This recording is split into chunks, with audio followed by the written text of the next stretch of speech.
Welcome to my channel. Winter start हो चुका है और वेदर बहुत खूबसूरत हो रहा है। आज तो हल्के हल्के बादल भी थे। वैसे न्यू सीजन के साथ सीजनल क्लोथ्स की शॉपिंग भी शुरू हो जाती है, specially for the kids. You need to buy winter clothes every year, क्योंकि बच्चे फास्ट ग्रो होते हैं तो लास्ट ईयर के कपड़े उन्हें फिट होना थोड़ा मुश्किल हो जाता है। हम लोग भी विंटर शॉपिंग के लिए गए थे और फिर ऐसा तो पॉसिबल ही नहीं है कि कुछ एक्स्ट्रा शॉपिंग ना हो जाए। वैसे फूड कोर्ट देखते ही बच्चों को भूख लग जाती है। इवन हम लोग खाना खा कर गए थे, but it's very tough to keep them away from junk food. बहुत कोशिश करती हूँ इन्हें हेल्दी एंड होममेड खिलाने की, और आज एक ऐसी ही रेसिपी बनाऊंगी जो हेल्दी भी होगी, होममेड भी होगी और बच्चों की तो फेवरेट है।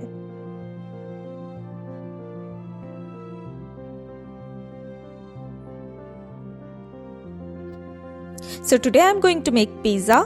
No maida, no oven, in a healthy way. So keep watching my video till the end.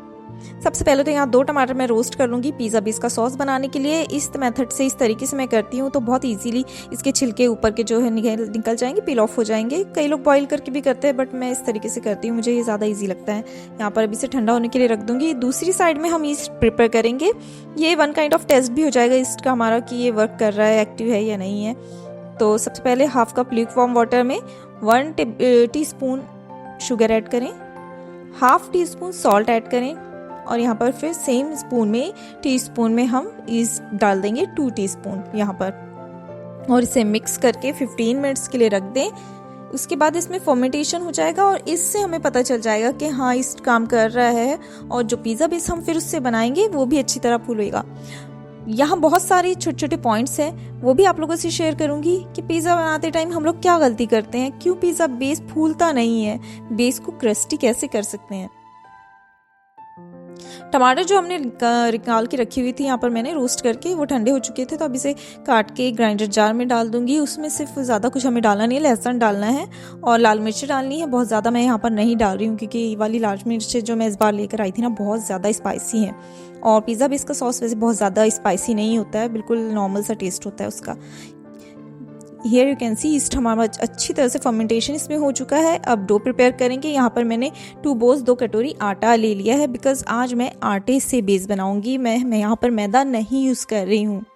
As all we know that इससे बहुत सारे हेल्थ इश्यूज होते हैं। मैदे से रिस्क ऑफ हार्ट डिजीज़ भी होता है और कॉन्स्टिपेशन भी होता है बहुत ज़्यादा खा लेने से, मैदा खाने से, और डायबिटीज़ का रिस्क तो होता ही होता है। So we should avoid it.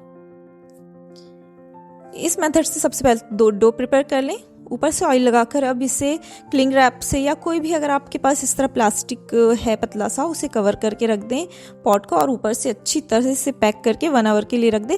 1 our में इसमें अच्छी तरह से फर्मेंटेशन हो जाएगा, ये आपका जो डो है वो फूल जाएगा। इसका मतलब अब यहाँ पर ईस्ट काम कर गया है, डो फूल गया है, और इससे फिर जो पिज़्ज़ा बेस हम बनाएंगे वो भी बहुत अच्छे फूले हुए फ्लफी बनेंगे।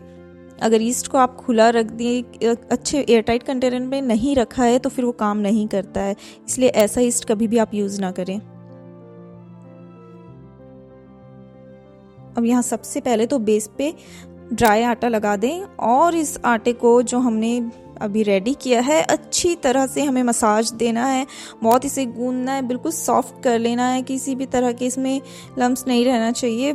इसे अच्छी तरह से मसाज देने के एटलीस्ट इसे 10 to 15 मिनट आप मसाज दें। धीरे धीरे करते रहें और बहुत केयरफुली करें, क्योंकि मैदा स्ट्रेच होता है, आटा स्ट्रेच नहीं होता है। आटा टूटता जल्दी है, फटता जल्दी है, इसलिए बहुत केयरफुली आपको इसको मसाज देना है, अच्छी तरह से सॉफ्ट कर लेना है। उसके बाद ये जो डो है इसके पार्ट्स कर लेने, पीसेस कर लेने हैं। यहाँ पर मैंने 2 बोल 2 कटोरी आटा लिया था, जिससे मैं 6 medium small size pizzas ready करूँगी, जो कि बिल्कुल सफिशिएंट होंगे खाने के लिए, क्योंकि लार्ज या बिग साइज़ जो मीडियम साइज़ होता है काफ़ी बड़ा होता है। इतना तो हम मुझसे नहीं खाया जाता, बच्चे भी नहीं खाते, वो भी छोड़ देते हैं, तो स्मॉल साइज़ इनफ है।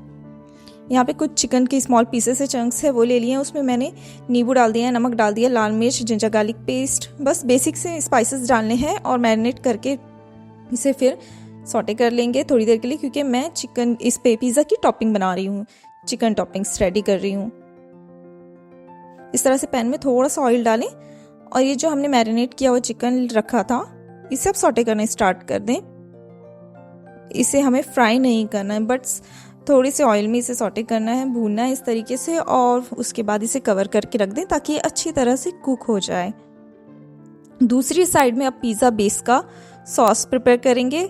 पैन में थोड़ा सा ऑयल डालें और जो हमने ग्राइंड किया है, पेस्ट बनाया है टमाटर का, गार्लिक का एंड रेड चिलीज डालकर, वो सारा कुछ इसमें ऐड कर दें और इसे चम्मच चलाते रहें, नीचे चिपकने ना दें, लगने ना दें, अच्छी तरह से स्पून इसमें चलाते रहें।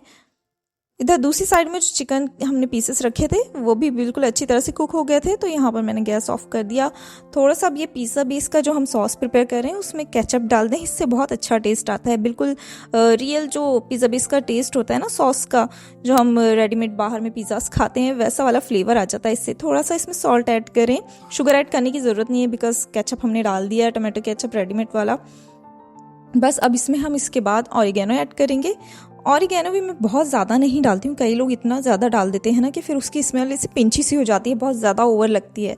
बिल्कुल लाइट सा डालें और लास्ट में डालें। अगर आप पहले ही ये डाल देंगे तो फिर उसकी जो स्मेल है, खुशबू है, वो चली जाएगी। इसलिए बिल्कुल लास्ट में जब ये अच्छी तरह से बन जाए सॉस, उसके बाद इसमें ऐड करके मिक्स करके इसे ठंडा होने के लिए रख दें। अब यहाँ पर मैंने बेस की प्रिपरेशन स्टार्ट कर दी है। बेलन से बिल्कुल हल्के हल्के से इसे बेलें एंड इसकी साइड्स को थोड़ा सा अप साइड फोल्ड करते जाएं, जैसा रेडीमेड पिज़्ज़ा हम लोग खाते हैं उसमें शेप होता है इस तरीके से। As you can see here how I am doing. Fork की हेल्प से इसमें डॉट्स कर लें और उसके बाद एक पैन को गर्म करें, उसमें थोड़ी सी सूजी डाल दें बेस पर। यहाँ पर फिर ये बेस जो हमने रेडी किया है, डो से बनाया है पिज़्ज़े का, वो रख दें और इस पे इस तरह से लिड को, ढक्कन को कवर कर दें। एल्युमिनियम फॉइल मैंने यहाँ लगा दिया है, आप चाहे तो कोई कपड़ा वगैरह है वो भी लगा के इसे कवर करके रख दें। 3 मिनट्स के लिए रखें और यहाँ देखिए 3 मिनट्स के बाद पिज़्ज़ा बेस बिल्कुल रेडी हो चुका है। ये देखिए अच्छी तरह से कुक हो गया है, नीचे से भी थोड़ा सा क्रस्टी हुआ है, बहुत ज़्यादा नहीं, मुझे बहुत ज़्यादा क्रस्ट नहीं पसंद है। सामने से भी मैं थोड़ी देर के लिए टर्न करके इसे रख देती हूँ ताकि अगर थोड़ा बहुत भी इसमें कच्चापन हो तो वो चला जाए। 1 मिनट के मैंने इसे रखा था यहाँ पर। अब ये देखिए सामने से भी अच्छी तरह से कुक हो गया है, इसे निकाल लें। पिज़्ज़ा बेस का सॉस हमने रेडी किया था, वो इस पे लगाना स्टार्ट कर दें। यहाँ पर मैं थोड़ा सा तंदूरी मेयोनीज भी लगाऊंगी, ये ऑप्शनल है, अगर आपके पास है तो लगाएं वरना ना लगाएं, लेकिन मुझे इसका टेस्ट बहुत अच्छा लगता है इसलिए मैंने इसे यहाँ पर ऐड कर दिया है। अब सबसे पहले मोज़रेला चीज़ इस पर डाल दें, अच्छी तरह से स्प्रेड करें।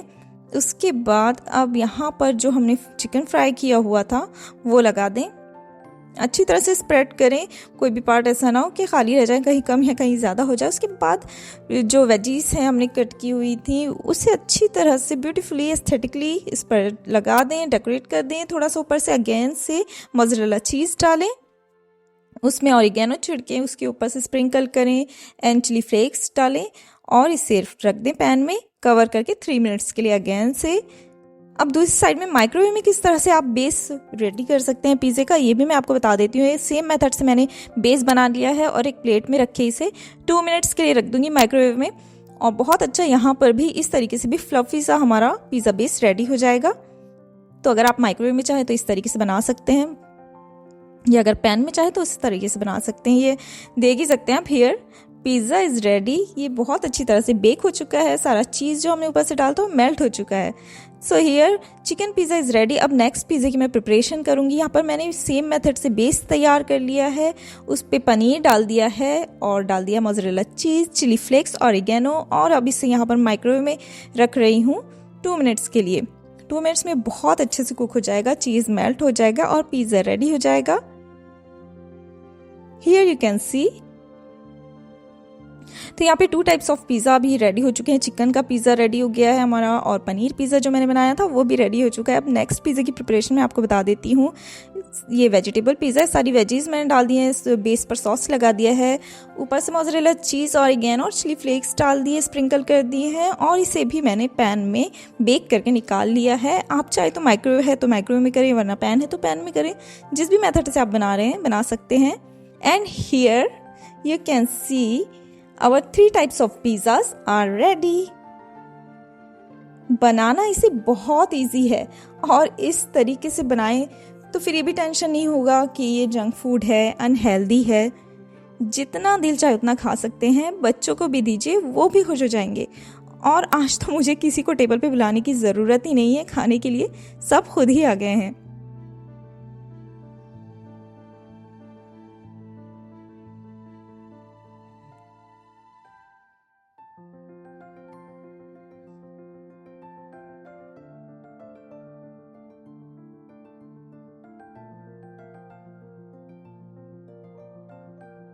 And here we are enjoying the meal.